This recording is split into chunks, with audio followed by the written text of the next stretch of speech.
anteriores a lo que fue la evaluación, estuvimos tratando acerca de las audiencias unilaterales y bilaterales. Solo previo a continuar, si me confirman si se escucha y se ve claro, por favor. Sí, licenciado. Bien, gracias. Entonces, habíamos hablado que el día de hoy íbamos a iniciar ya con lo que es el tema del debate oral y público.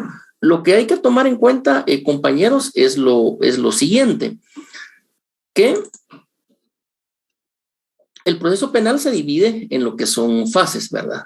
Entonces, en este caso, tenemos primero una fase preparatoria, de la cual ya hablamos, una fase intermedia, y posteriormente está la fase del juicio o del debate oral y público. También lo hemos tratado con la denominación de audiencias: audiencia inicial o de primera declaración, audiencia de etapa intermedia, audiencia de ofrecimiento de pruebas. Y en ese ínterin hemos visto las audiencias tanto unilaterales como bilaterales que se pueden llevar a cabo.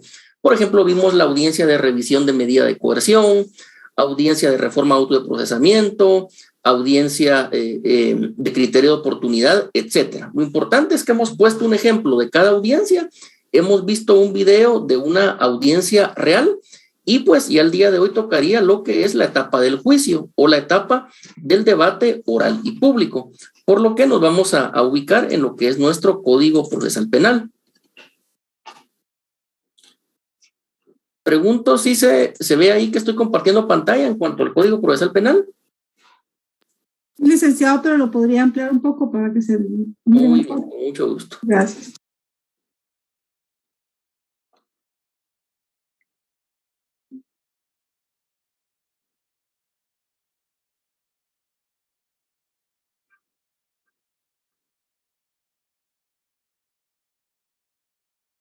Entonces, acá tenemos lo que es el artículo 346. Si se dan cuenta, acá el título 3, ya el epígrafe dice juicio, ¿verdad? Sabemos que juicio es sinónimo o significa lo mismo que un debate oral y público. Entonces, esta es la denominada etapa de juicio. Con anterioridad, ¿se acuerdan ustedes que lo que habíamos analizado era la audiencia de ofrecimiento de pruebas? Y dijimos que en esa audiencia de ofrecimiento de pruebas, básicamente ahí el juez va a aceptar la prueba que sea pertinente y útil, y va a rechazar la prueba que sea innecesaria, abundante, ilegal, y que no tenga nada que ver con los hechos controvertidos. Bien, entonces cuando el juez ya ha admitido la prueba, lo que sucede es que el proceso se va a elevar ante un tribunal de sentencia. Por lo regular, los tribunales de sentencia en nuestro país son denominados tribunales de sentencia penal, narcoactividad y delitos contra el ambiente. Pero también hay tribunales de sentencia de delitos de femicidio, violencia contra la mujer y violencia sexual. Hay tribunales de mayor riesgo. Y también tenemos, por ejemplo, el tribunal que es especializado en trata de personas. Es decir, cada tribunal va a tener una competencia específica. A ver, levanta la mano Mildred, adelante, por favor. Licenciado, disculpe, fíjese que el Código Procesal Penal que yo tengo comentado dice que el artículo 346 y 347 están derogados. Sí, si se da cuenta, acá arriba tenemos, vean, acá lo tenemos marcado. Ahí está la explicación. Dice, reformado por el artículo 20 del decreto 8-2010 y derogado por el artículo 15 del decreto 7-2011, ambos del Congreso de la República. Pero a lo que nos estamos refiriendo es a esta explicación que dice del juicio, es decir, de ahí del epígrafe no hemos pasado todavía. Entonces, les decía de que hay varios tribunales, pero lo importante es que un tribunal de sentencia, o denominado también como tribunal sentenciador, van a ser los que van a conocer el juicio o el debate oral y público, y que al final van a dictar una sentencia, la cual puede ser de carácter condenatorio o bien de carácter absolutorio, que es lo que vamos a ver el día de hoy. Si se dan cuenta, por técnica legislativa, vean, aquí en el artículo 347 está lo que es la audiencia de ofrecimiento de prueba.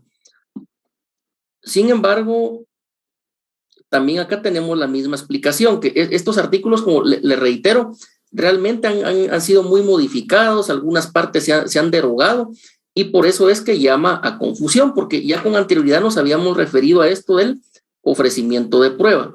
Solo permítanme, mejor voy a buscar otro código, porque veo que este más bien va a llamar a confusión.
Bien, entonces vamos a estudiar que este debate oral y público, vamos a ampliar la pantalla, tiene algunos principios, los cuales es importante que nosotros veamos el día de hoy.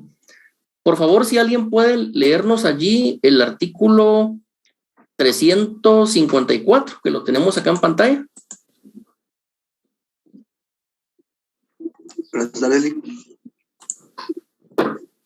¿Sí, adelante? El artículo 354. Sí. Inmediación. El debate se realizará con la presencia ininterrumpida de los jueces llamados a dictar la sentencia, del Ministerio Público, del acusado, de su defensor y de las demás partes o sus mandatarios.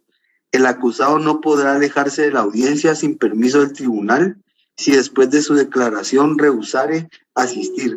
Será custodiado en una sala próxima y representado por su defensor. Si el defensor no comparece al debate o se aleja de la audiencia, se considerará por abandonada la defensa y se procederá a su reemplazo. Si el actor civil o el querellante no concurren al debate o se alejan de la audiencia, se tendrán por abandonadas sus intervenciones, sin perjuicio de que puedan ser compelidos a comparecer como testigos. Si el tercero civilmente demandado no comparece o se aleja de la audiencia, el debate proseguirá como si estuviera presente. Bien. Entonces, aquí estamos viendo nosotros, compañeros, que el debate oral y público o etapa de juicio tiene algunos principios muy importantes. Fíjense que aquí tengo en mi mano mejor mi código impreso, porque me he dado cuenta que estos códigos, a veces cuando uno los toma ahí de Google, aunque sea la versión del organismo judicial, tiene problemas. Por ejemplo, el artículo acá que la compañera nos indicó con total acierto que está derogado. Entonces, solo permítanme.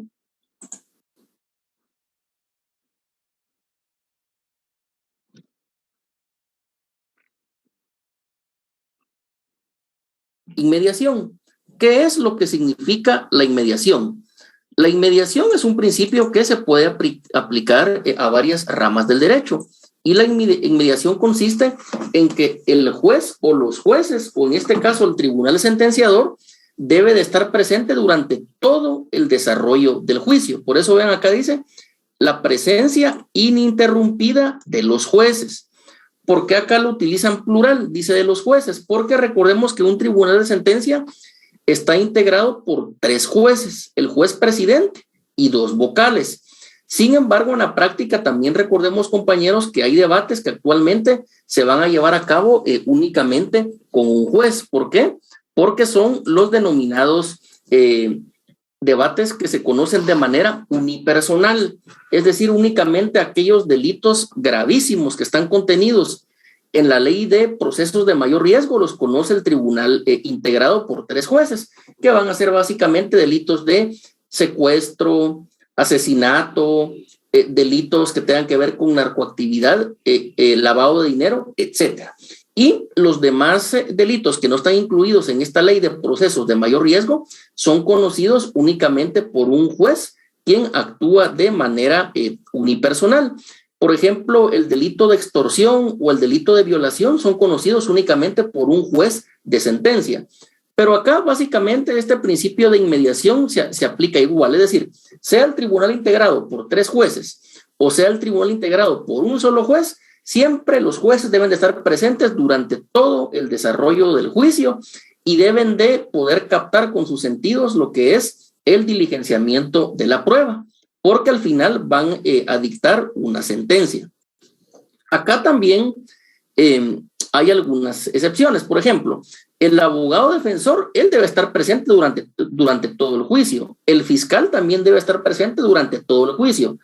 En determinado momento, el acusado sí se podría ordenar hasta inclusive que sea expulsado si tiene algún comportamiento violento, contrario a la educación, etcétera. Pero esto es muy excepcional. Por lo regular en la práctica únicamente lo hemos visto con aquellas personas que a lo mejor tienen ya cierto trastorno mental o cierto problema de adicción a las drogas, etcétera.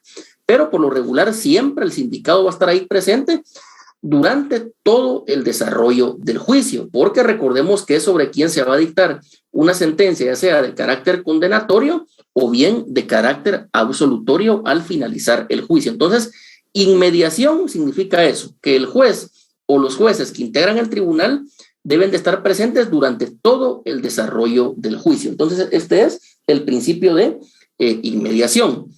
Hay un segundo principio que le es propio a la etapa de juicio o de debate oral y público, que en este caso es el principio de publicidad, que tal y como lo vemos en la pantalla está regulado en el artículo 356 del Código Procesal Penal. Por favor, alguien que lo lea. Yo, licenciado. Adelante. Artículo 356, publicidad. El debate será público, pero el tribunal podrá resolver, aún de oficio, que se ejecute total o parcialmente, a puertas cerradas cuando 1. Afecte directamente el pudor, la vida o la integridad física de alguna de las partes o de persona citada para participar en él. 2. Afecte gravemente el orden público o la seguridad del Estado. 3. Peligre un secreto oficial, particular, comercial o industrial, cuya revelación indebida sea punible. 4. Esté previsto específicamente. 5. Se examine a un menor si el tribunal considera inconveniente la publicidad, porque lo expone a un peligro. La resolución será fundada y se hará constar en el acta de debate.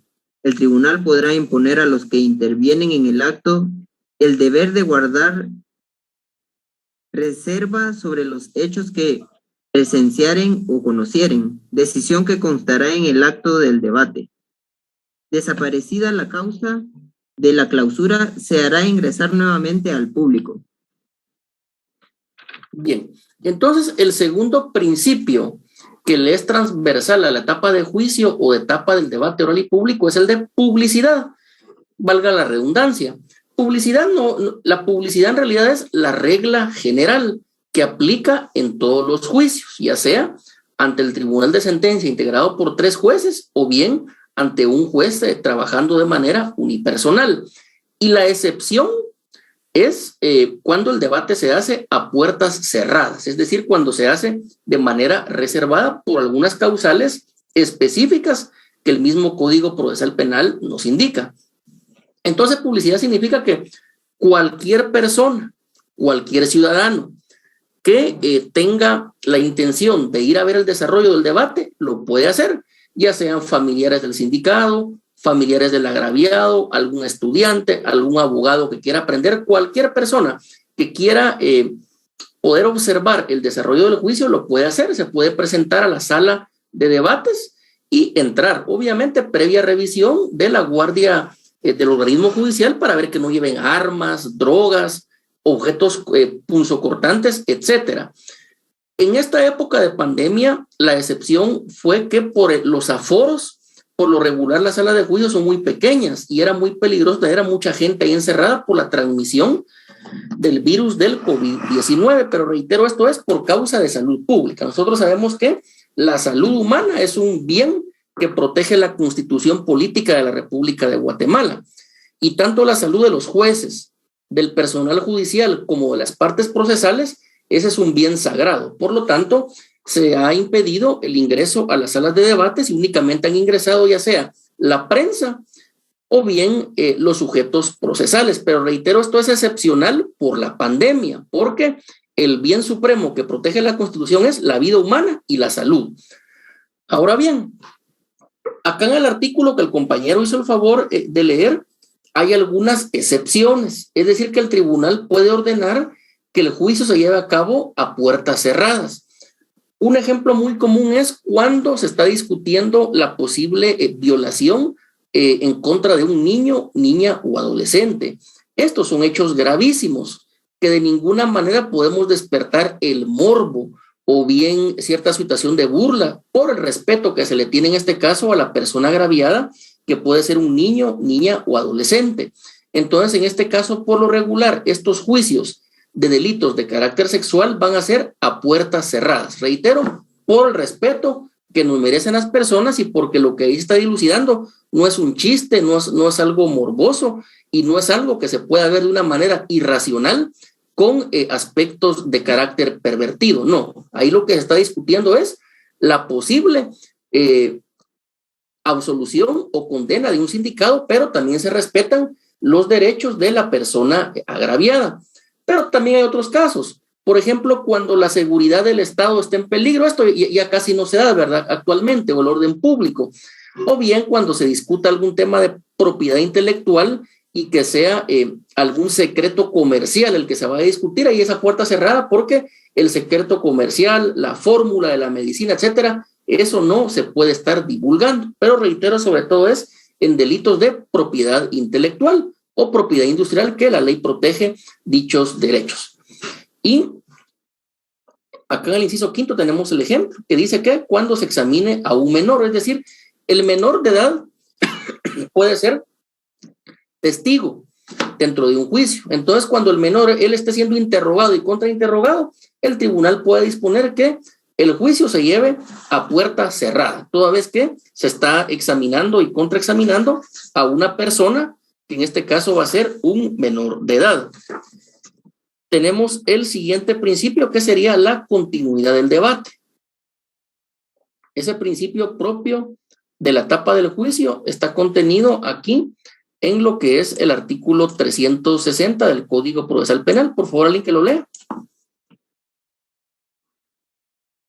Artículo 360, continuidad y suspensión.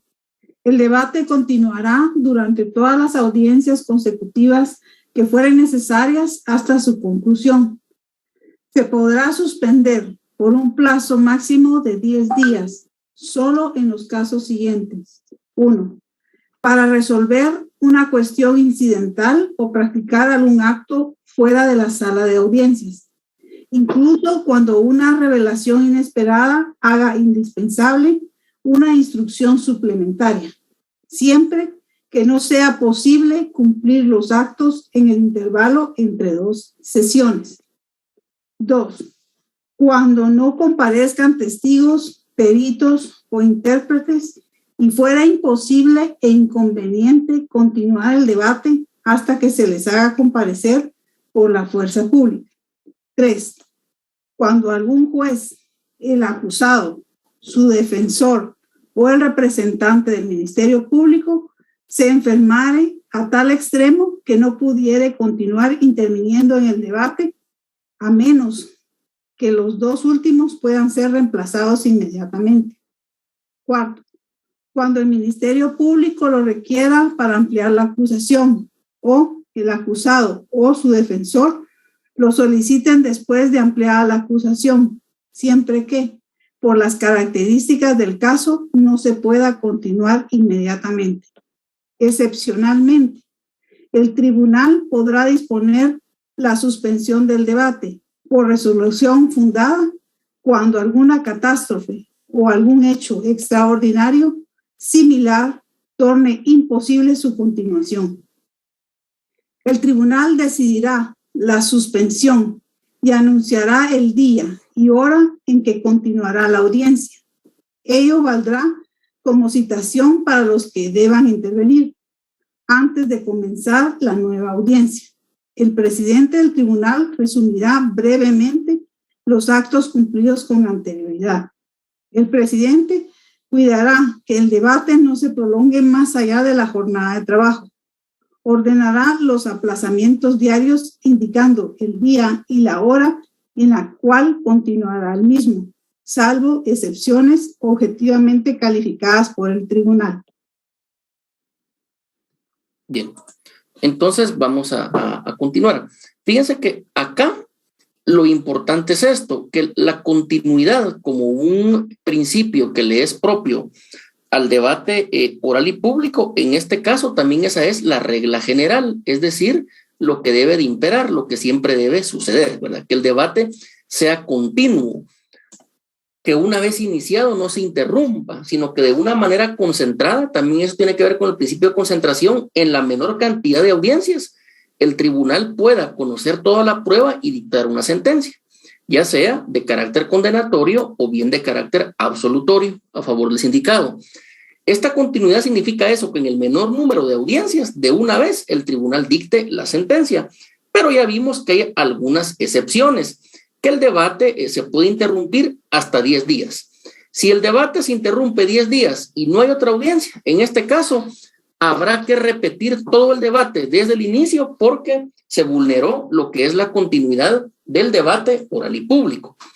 Entonces, reitero, inclusive acá están las excepciones que son en las cuales se puede interrumpir el debate, pero no por más de 10 días. Ese es el número importante, no más de 10 días.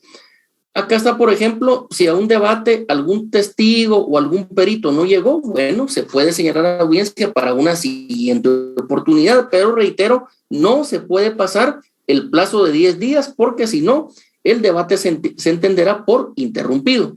Solo acá en el chat hay una pregunta, dice, ¿podría dar un ejemplo del número 4, por favor? Pero me imagino que es que en el principio anterior. Vamos a revisar.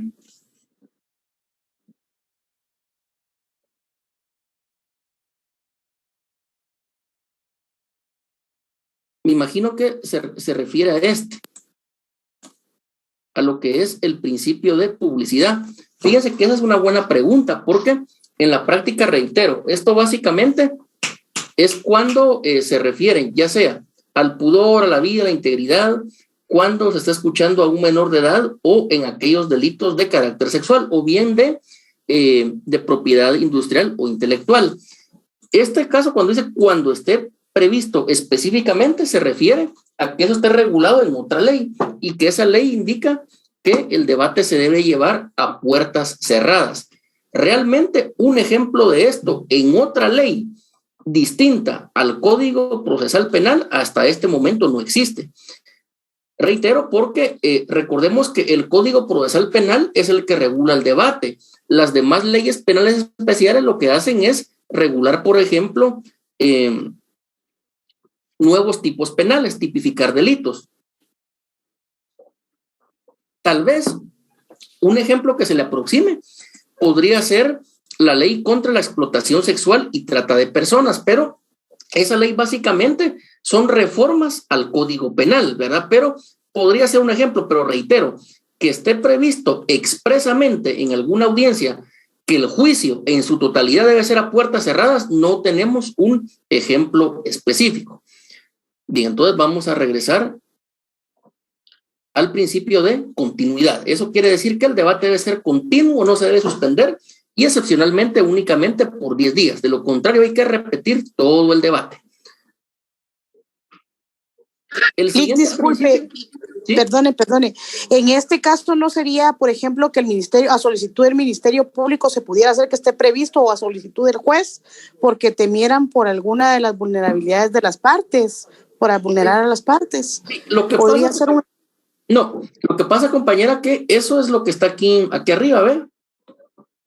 Dice 1, afecta directamente el pudor, la vida o la integridad física de alguna de las partes, pero este supuesto está aquí en el Código Procesal Penal y lo que pedía la compañera era esto, que esté previsto específicamente, pero esta previsión específica tendría que ser de otra ley penal, es de lo que no hay ejemplo, ¿verdad? Casi todo se circunscribe a este primer inciso. Directamente el pudor, ¿qué significa eso? Delitos de carácter sexual. La vida, que vayan a matar a una persona, o la integridad física, que se vaya a agredir a una persona o un testigo. Entonces, efectivamente acá lo puede pedir alguna de las partes o bien resolverlo de oficio el tribunal, pero lo que preguntaba la compañera, ¿qué es esto? Que esté previsto específicamente, no hay un ejemplo en concreto. Bien, entonces, reitero, este es el principio de continuidad.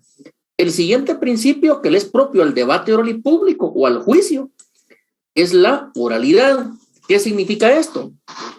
Que la oralidad como forma de comunicación entre seres humanos es lo que impera durante el desarrollo del juicio. Acá ya no se puede estar esperando que las partes estén leyendo grandes documentos, memoriales o escritos. Acá no se puede esperar que cada parte, como se dice coloquialmente, lleve un chivo. No, se espera que la oralidad, la oratoria forense, sea lo que ahí impere. Por eso es importante, compañeros, que los abogados sepan hablar bien. Pero realmente el problema que tenemos, y lo digo como una crítica constructiva, porque todos tenemos que mejorar diariamente, perfecto no hay nadie, pero lamentablemente actualmente hay mucho colega que no habla bien y tampoco escribe bien. Entonces un abogado tiene que hablar bien y tiene que saber escribir bien, pero si no hace ni una ni la otra, en este caso es como un futbolista que no sepa patear la pelota ni con el pie derecho ni con el pie izquierdo, es decir, está inutilizado, no es una persona útil para poder ejercer la abogacía en este caso. Hablar bien y escribir bien, básicamente, únicamente se puede lograr de una manera. ¿Cuál es esa manera? Leer, leer y leer. Nunca dejar de leer. Pero eso sí, compañeros, no leer tonterías, ¿verdad? No leer el horóscopo, no leer los chistes, no leer cuestiones que por ejemplo, no leer nuestro diario, porque nuestro diario es un periódico de pocas palabras, que es para personas que a lo mejor a duras penas saben leer o escribir y se informan por medio de la fotografía. Leer básicamente decimos primero libros de derecho, literatura jurídica.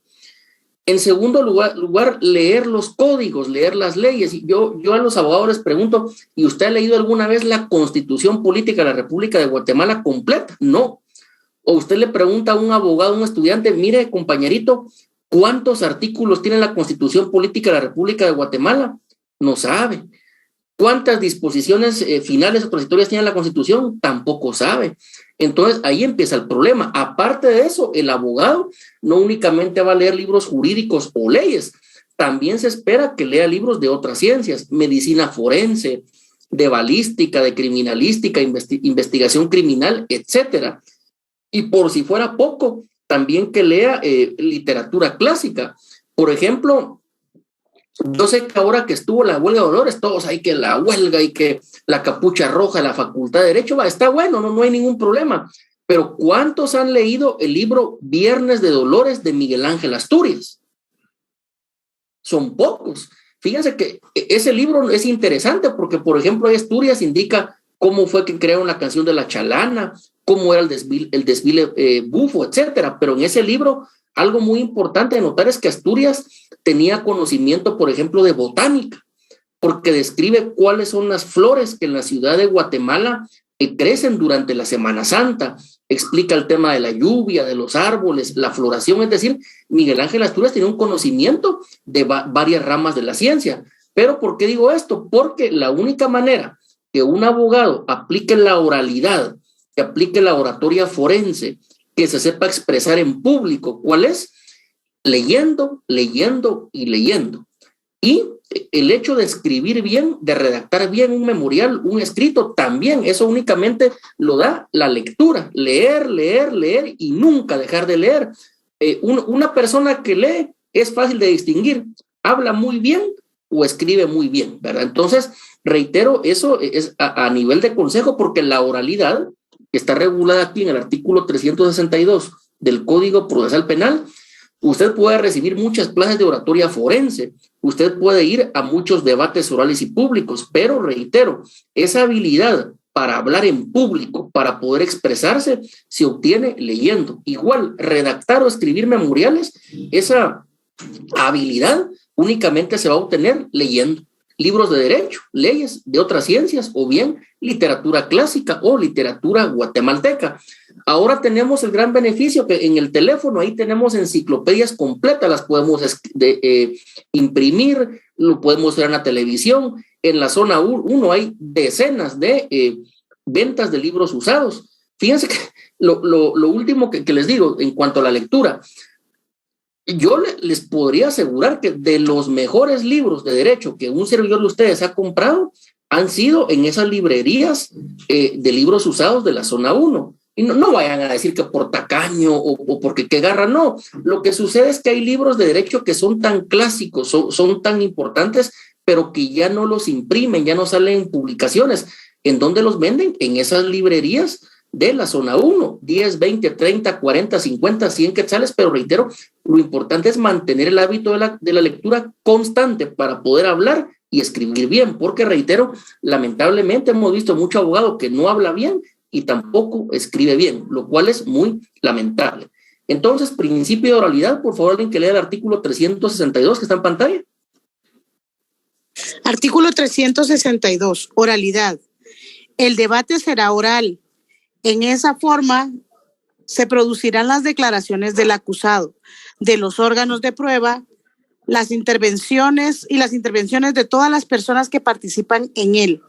Las resoluciones del tribunal se dictarán verbalmente, quedando notificados todos por su emisión, pero constarán en el acta del debate.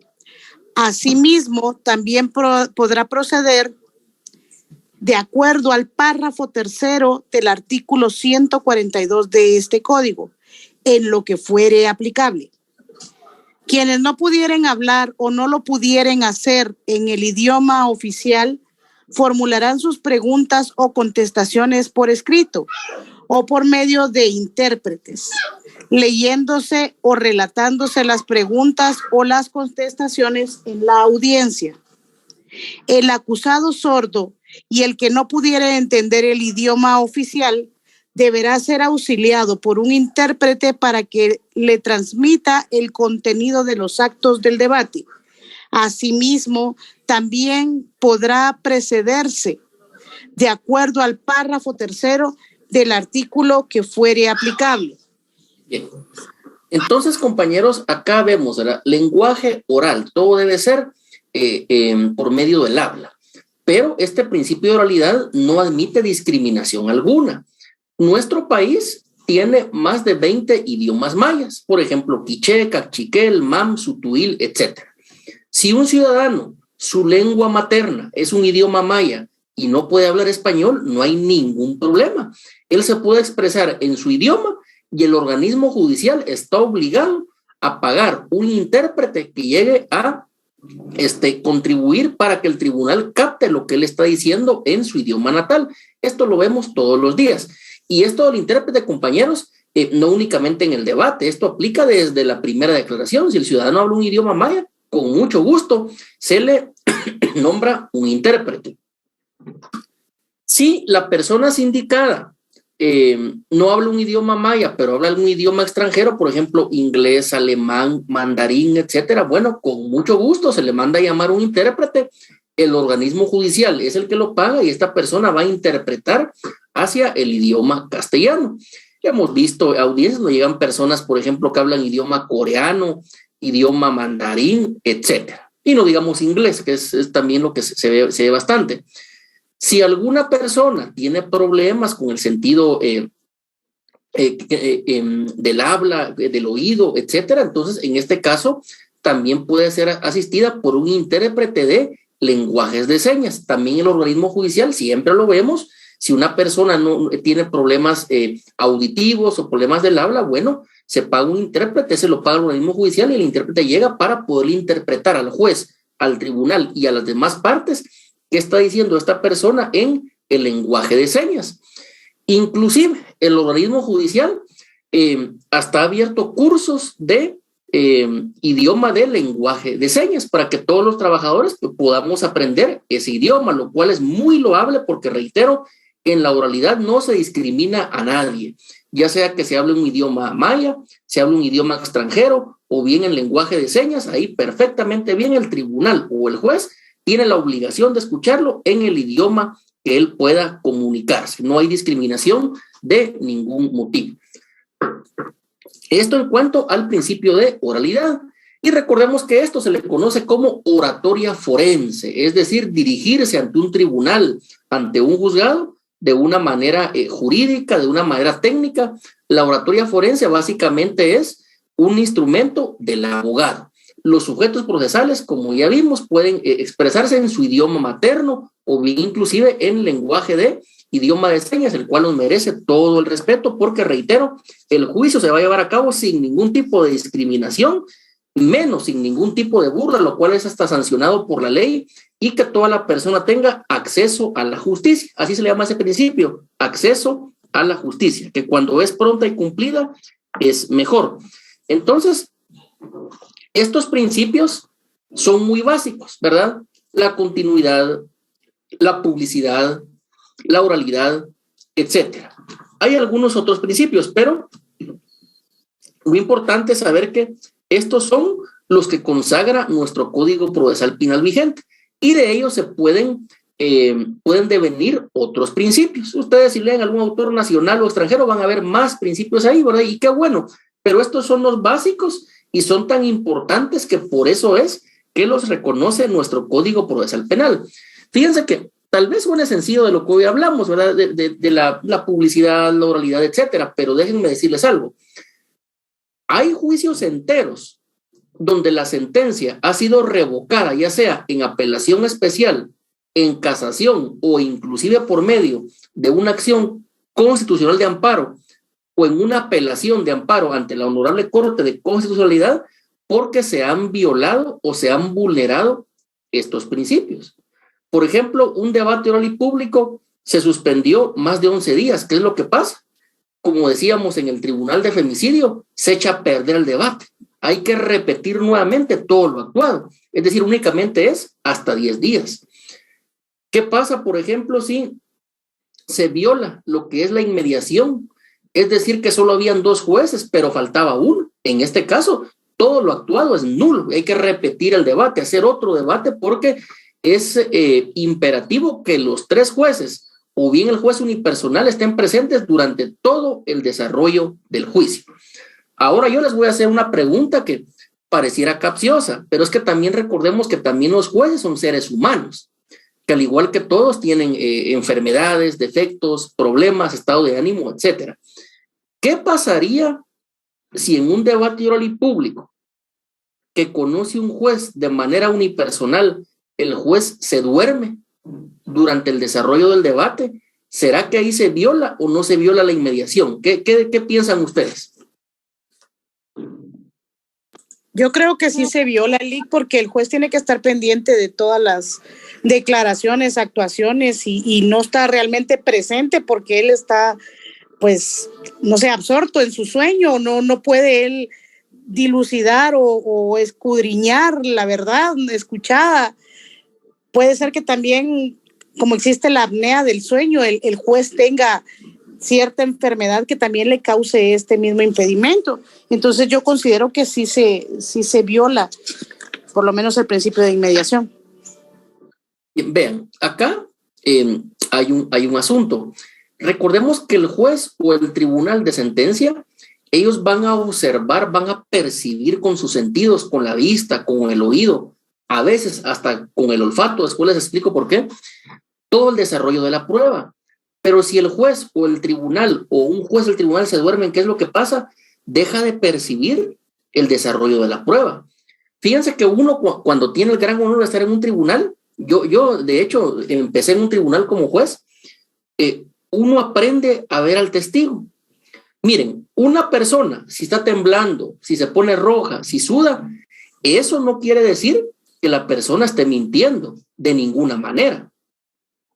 Porque, por ejemplo, nosotros estudiamos derecho, pero ¿qué pasaría que un día nos digan, mire, compañero, fíjese que lo manda a citar el señor rector de la universidad?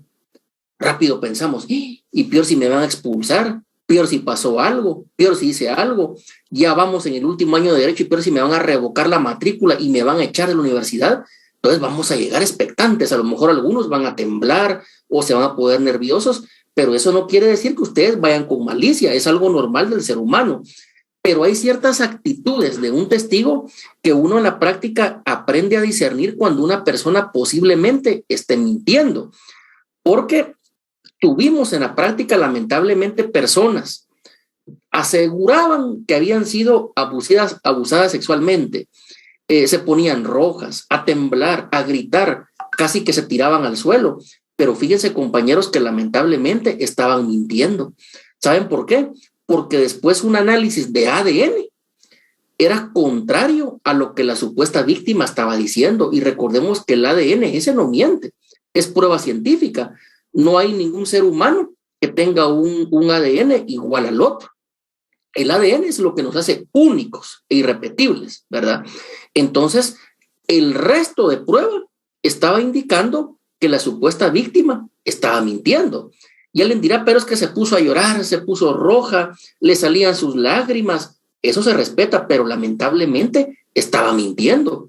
O es como cuando a una persona, por ejemplo, la están acusando de que asesinó a otro ser humano y llega, por ejemplo, un hijo, sí, es que el juez mató a mi papá, se pone rojo, se pone a llorar, se agarra el pelo y todo el mundo dice, ay, pobrecito, al sindicado a la pena de muerte lo deberían de condenar, lo deberían de fusilar ahí una vez en el Parque Central.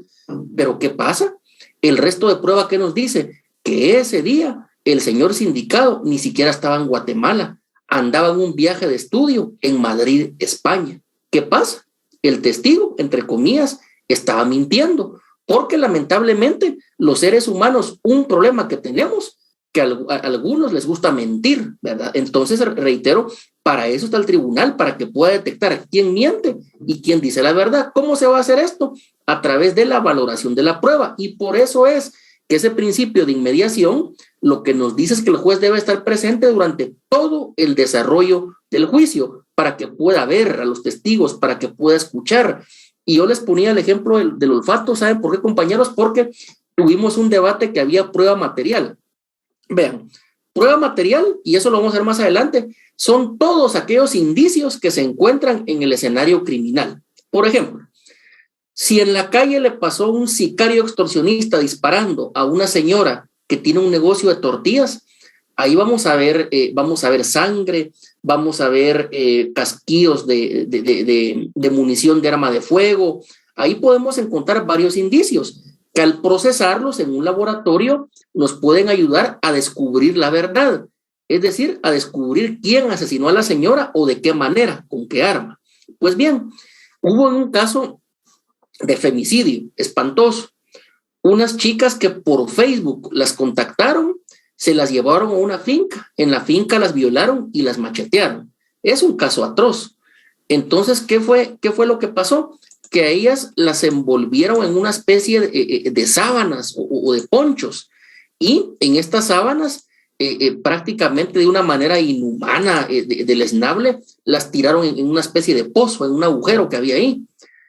Bueno, llega el Ministerio Público, encuentra el cadáver, pero ¿qué se llevó el Ministerio Público como prueba? Estos ponchos donde estaban envueltos los cadáveres de las dos mujeres.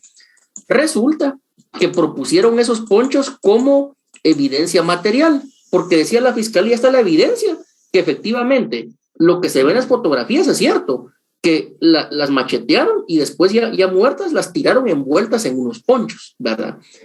Llevaron al debate los ponchos, pero ¿qué es lo que pasa? De que un fragmento de tela donde han envuelto a un cadáver tiene mal olor, es un olor nauseabundo, porque recordemos que el cuerpo humano, hablándolo en términos vulgares, empieza a podrir, empieza la putrefacción, se empieza a hacer. Entonces, estos ponchos tenían un olor fétido.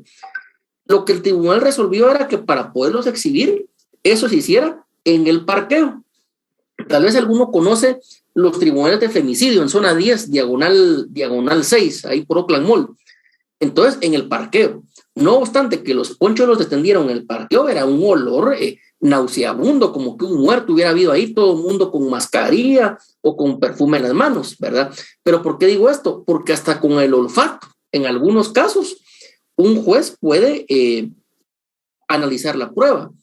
Lamentablemente en nuestro país, que tanto hechos sangrientos suceden, también con base a este principio de inmediación procesal, uno cuando es juez de sentencia y ve delitos contra la vida, la sangre humana tiene cierto olor cuando queda impregnada en la tela o cuando queda impregnada en una piedra. Hasta eso aprende a percibir uno cuando algo tiene olor a sangre, ¿verdad? Entonces, por eso reitero, en la inmediación los jueces van a poder percibir o captar toda la información que dé el perito, el testigo o lo que aporte la evidencia material, que por lo regular se va a percibir con la vista y con el oído. Y en algunos casos extremos, como les dije yo, hasta con el olfato.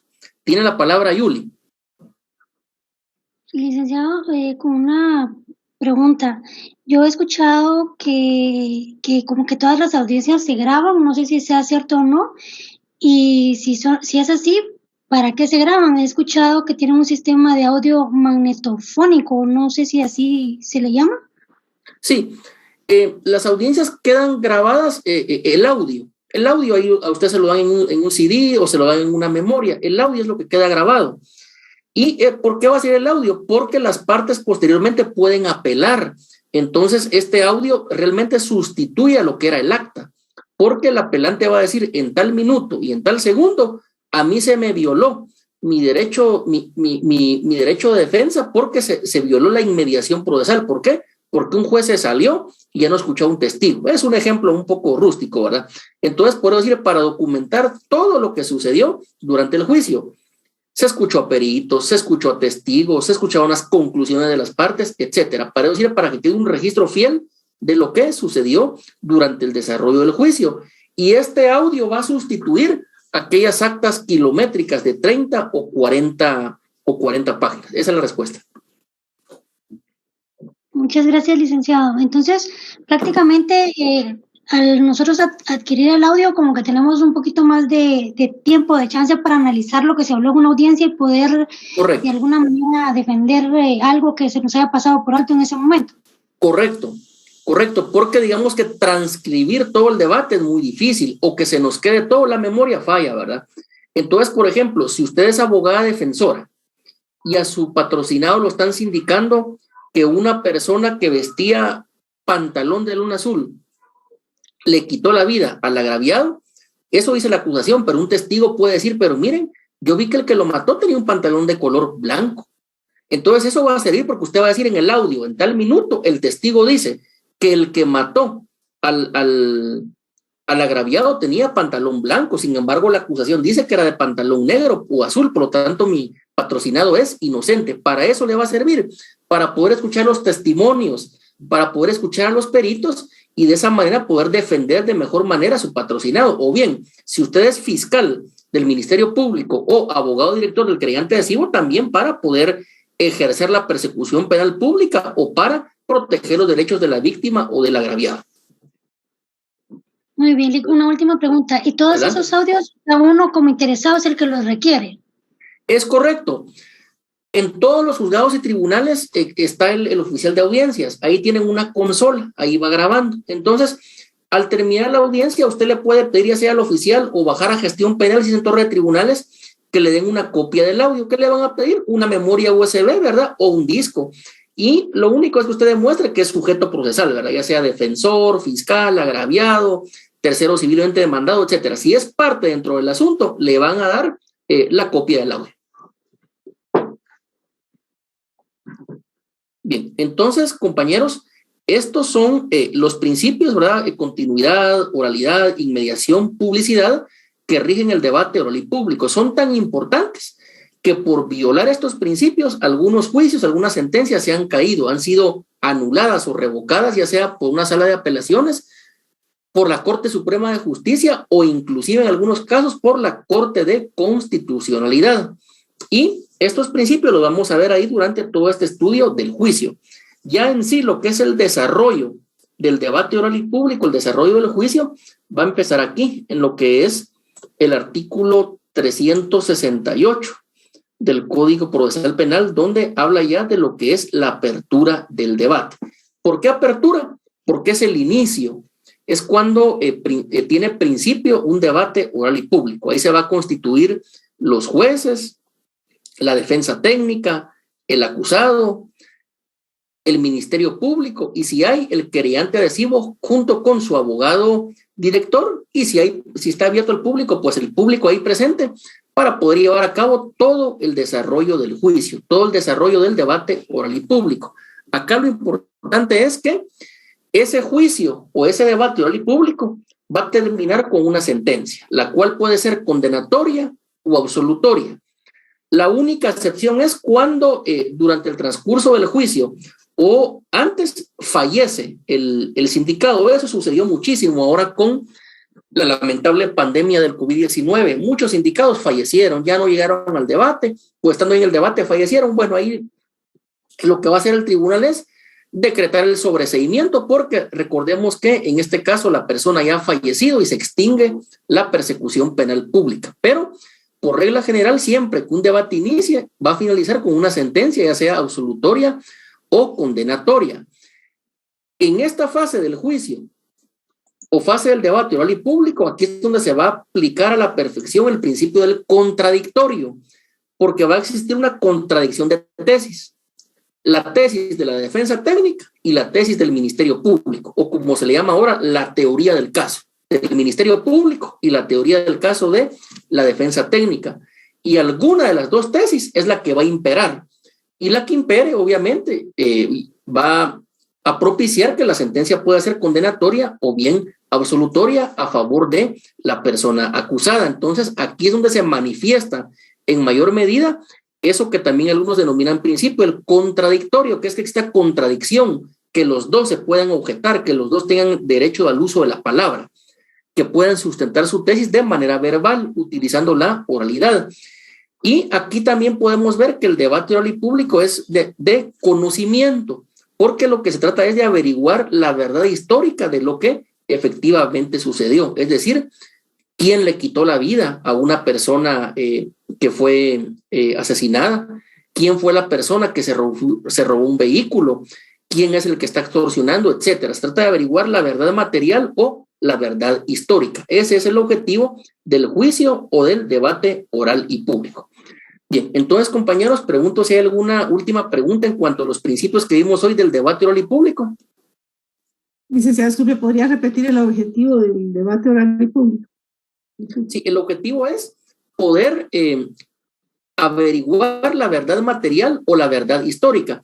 Este es el objeto de todo el proceso penal, pero se manifiesta en mayor medida acá, en el juicio, porque el juicio es de conocimiento. Por eso decimos también, esto ya es un poco más avanzado, pero que el juicio tiene una naturaleza cognoscitiva. ¿Por qué cognoscitiva? Porque se trata que el tribunal conozca o descubra la verdad histórica. Esa palabra cognoscitivo viene de adquirir conocimiento, pero en este caso va a ser un conocimiento o una información que va a tener su fundamento en la prueba que se va a diligenciar delante del tribunal sentenciador. Entonces, es de conocimiento, es cognoscitivo, y aquí, en mayor medida, es donde se va a descubrir la verdad material e histórica. Y recordemos que para que una persona pueda ser condenada, esta persona no debe de quedar ninguna duda de su culpabilidad. Es decir, que se pruebe más allá de toda duda razonable, ¿verdad? Que él es autor y que hay una certeza que cometió un delito. Si hay una duda y esta duda es razonable, se debe de absolver al acusado. Ese es el precio de vivir en civilización, porque si no aplicamos ese principio que la duda favorece al sindicado, entonces regresaríamos a la época de los linchamientos, a la época de la ley del más fuerte, a la ley de la jungla, ¿verdad? Entonces, estamos hablando de un proceso penal en un Estado de Derecho, en un Estado democrático y respetuoso de los derechos fundamentales. Y sobre todo, lamentablemente, aunque parezca tan duro, pero cada vez se confirma más vale un culpable libre que un inocente preso. Definitivamente, ver a un inocente preso es lo más triste, lo más lamentable que puede haber. Yo diría que ver a un inocente preso es todavía peor que los linchamientos, que la ley de la selva o que la ley del más fuerte, ¿verdad? Entonces, por eso es que la duda favorece a la persona acusada, pero debe ser una duda racional y bien fundamentada. Entonces, compañeros, terminamos ahí la clase del día de hoy. Que tengan todos una buena tarde.